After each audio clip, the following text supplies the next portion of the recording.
When we review the most savage confrontations between hitmen and law enforcement representatives, there are some elements that tend to repeat: high-caliber firearms, grenades, stolen cars, and death. However, from time to time, events with incredible characteristics occur, even for the Mexican criminal ecosystem. How many shootouts do you remember, in which a huge stone narco fortress, dozens of soldiers and children from a daycare center took part? All these elements collided in January 2008, in Tijuana, when the police knocked on the doors of one of the many hideouts of the feared Arellano Felix cartel. The result was a confrontation of more than 4 hours that left some of the most impactful images in the history of the war against drug trafficking. In this new video from Military Might, we want to travel back in time to that violent day to learn all the details of this shootout. Put on your bulletproof vest and join us. To talk about this spectacular shootout, it is important to know the opponents who participated in it. On one side, the Tijuana police together with the Mexican army. On the other, one of the most powerful cartels that set foot on Mexican soil. The Arellano Felix cartel is a criminal organization that emerged in the late 1980s, dedicated especially to drug trafficking and money laundering. In many ways, it was born as a split from the great Guadalajara cartel, from which El Chapo Guzman and his men in Sinaloa emerged, and the Arellano Felix brothers based in Tijuana. That city is of enormous strategic importance since it is in proximity to the United States and allows the trafficking of narcotics to hot consumption points such as Southern California. That is why the Arellano Felix could make lucrative deals with Colombian drug lords who wanted to transport their merchandise, although at the same time, that place of privilege made them susceptible to constant attacks from other groups. When you have the place everyone desires, it's better to be ready to defend it. It was precisely in Tijuana and throughout northern Mexico where they carried out most of their illicit activities, so the group was also known as the Tijuana Cartel, being the main competition for other major narco fronts such as Sinaloa, Juarez, and the Gulf Cartel. All of these led by historic figures of Mexican crime like El Chapo Guzman and Juan Garcia Abrego. Despite this tough context of rivalries, the Arellano Felix business flourished immediately. But how dangerous was the army formed by the Arellano Felix really? For many experts in Mexican criminological history, it was one of the most violent and powerful cartels during the 1980s, 90s, and well into the 2010s. In recent years, their influence was seriously weakened following the capture and death of their main leaders, leaving the beast without a head and with serious problems to restructure. To give you an idea of how much their operations were reduced by 2018, the Tijuana cartel was limited only to fighting for medium territories in Baja California, while the Sinaloa cartel controlled the rest of the major international trafficking activities that were once owned by the Arellano Felix. During its golden ages, the Tijuana cartel dominated the region with an iron fist, having numerous well-armed hitmen patrolling the plazas constantly. To centralize all that power, the Arellano Felix brothers decided to establish a sort of stronghold, a fortress of stone and metal from which they would control not only the city that gave them shelter, but the entire northern Mexico. What you are seeing is not a medieval castle, nor a luxurious house of a billionaire with eccentric tastes. It is the fortress dreamed of by the bosses of the Tijuana cartel, a residence known as La Casa de la Cúpula, or the Stone House, which sadly passed into the memory of the neighborhood. It was in this impressive structure of bricks, metal, and bulletproof glass that on Thursday, January 17, 2008, soldiers, police, and hitmen faced each other in one of the most brutal shootouts in recent Mexican history. On that day, the violence began shortly before noon, when a police chase was reported involving the occupants of a vehicle fleeing towards the Tijuana delegation of La Mesa. The occupants had evaded a routine checkpoint, and due to the recent violence in Tijuana, it was decided to capture them. Following the suspicious car were elements of the Federal Preventive Police, which were conducting patrol duties alongside the Tijuana Municipal Police. Through evasive maneuvers, the fleeing vehicle managed to navigate through considerably busy avenues until it reached the stronghold of the Arellano Felix cartel, the infamous Cupola, a reinforced property located on Agua Prieta Street in the Cortez subdivision of the La Mesa delegation. From the outside, the residence looked like an authentic military fortress from hundreds of years ago, with a striking circular dome that allowed for nearly a 360-degree view in front of the property. It was in this place that the criminals barricaded themselves, opening fire on the police and military personnel who arrived to quell the situation, initiating a shootout of more than 4 hours, which left dramatic scenes like this.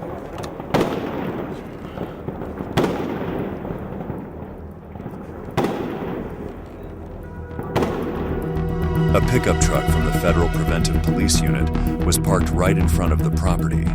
The occupants of the police vehicle barely had time to get out to take cover from the hail of bullets coming from the rustic facade of the narco fortress.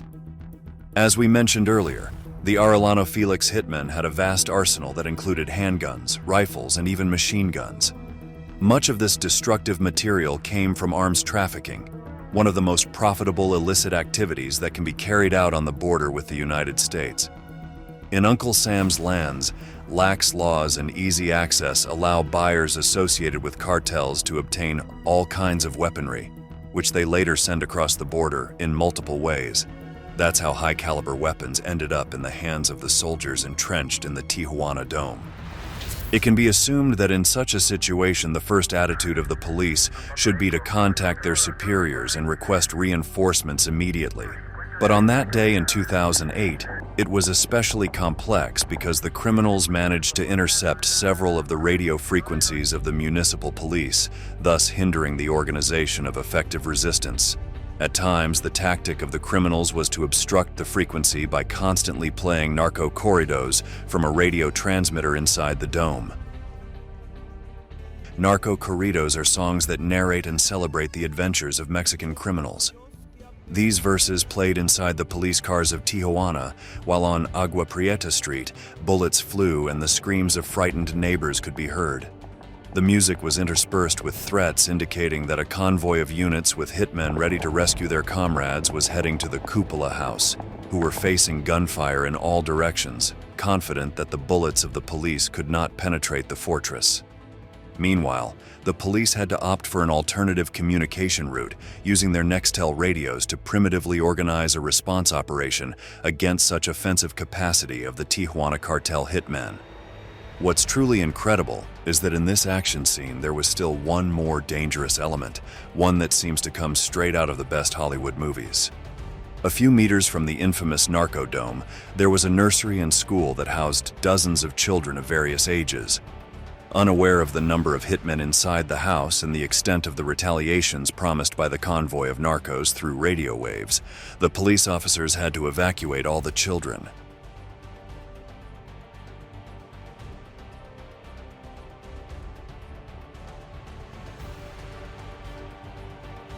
The men advanced close to the walls to have better protection from the bullets, which continued to hit vehicles and houses near the narco fortress. In the footage of the operation, the line of children being evacuated seemed endless. Their red uniforms made them an easy and tempting target for the hitmen stationed in the fortified house across the street. In the most striking images of that day, mothers were seen trying to comfort their daughters, while in the background the powerful blasts of the confrontation could still be heard.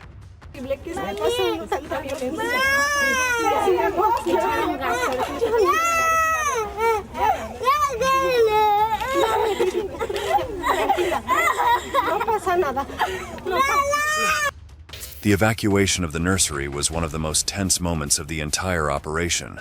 The lives of many children were at stake, who, unknowingly, found themselves in the middle of a duel, reminiscent of a territory at war.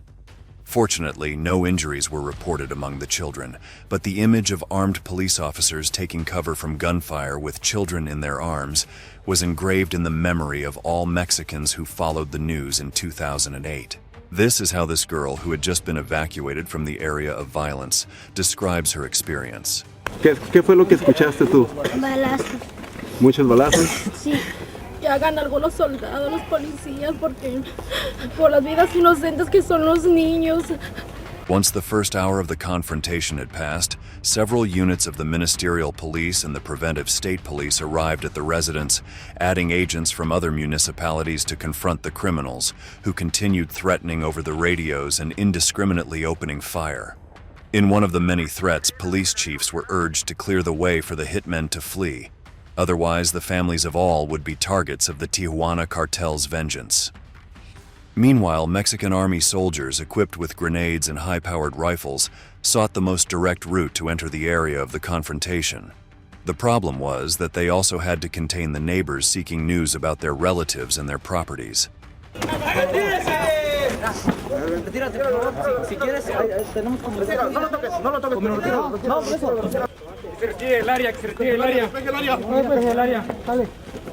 Civilians had logical questions given the incredible situation. Had their vehicles been damaged? Did the hitmen's bullets reach a loved one? That kind of uncertainty is what living daily with cartel violence generates. Gunshots continued ringing out in Tijuana for over 4 hours, but the intervention of army operators was crucial to putting an end to the violence. The military team entered the dome by launching tear gas bombs, quickly subduing the hitmen. The detainees were identified as Ramon Gomez Osuna, El Munra, 39 years old, and Carlos Alberto Espinoza Vega, 41 years old, identified as members of the Arellano Felix cartel, who were allegedly found in possession of long firearms and enough cartridges to sustain several hours of confrontation with the police forces. Among the seized arsenal were 3 bulletproof vests, 8 AK-47 rifles, 3 AR-15 rifles of American origin, and over 30 fully loaded magazines. However, that was not the end of the horror. There was still a grotesque image waiting inside the narco fortress. Once the hitmen were detained, soldiers and police officers advanced through the property trying to escape the powerful smell of gunpowder. The floor was littered with shells and broken glass that, at times, mixed with small puddles of blood. At the top of the building, they found a space about 3 meters in diameter, with windows and openings that led directly to the street. It was a room with thick walls reinforced with metal and wood, allowing the hitmen to open fire from a favorable position with almost total visibility of the street. It was during that inspection that the police forces came across a room measuring 5 meters by 7. There lay a gray carpet soaked in blood from 6 bodies with blindfolds, gagged, and with a gunshot to the head. They hadn't been dead for too long.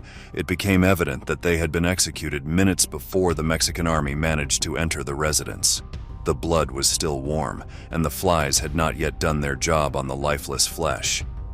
In the same room of horror, elements such as bandages, tape, fabrics, and rope were found, objects used to bind kidnapped people by the cartel hitmen. Knives, sticks, and disposable gloves were also found. We believe it is unnecessary to clarify what the purpose of those items could be. Later, it was learned that the dome was also used as a hideout to conceal kidnapped people, whether they were criminal rivals or civilians for whom a juicy reward was expected to be demanded. The individuals involved in the confrontation were sentenced to the unusual penalty of 183 years in prison, so we are unlikely to see them on the streets causing havoc again. For years, the Dome House became a place that attracted the attention of both Tijuana locals and visitors after images of the confrontation went around the world. Even in the early years after the events, the property remained under police guard, during which it was the focus of investigations and all kinds of speculation about the activities that took place within its walls. Neighbors almost got used to the movement and anticipation caused by the place after the confrontation on Thursday, January 17, 2008, the day Tijuana turned into a war zone. Much has changed in the 15 years since the shootout. The balance of power in the criminal world has changed drastically, with organizations like Los Chapitos from Sinaloa and the Jalisco New Generation Cartel now being the most violent and powerful groups. Even so, the streets still remember the power and violence that the Tijuana cartel of the Arellano Felix brothers was capable of. And so we come to the end of this video. If you want to continue learning about the bloodiest and most violent chapters of the war against drug trafficking, we invite you to subscribe and activate the notifications of our channel. For now, we say goodbye until the next installment of Military Might. Thank you for joining us.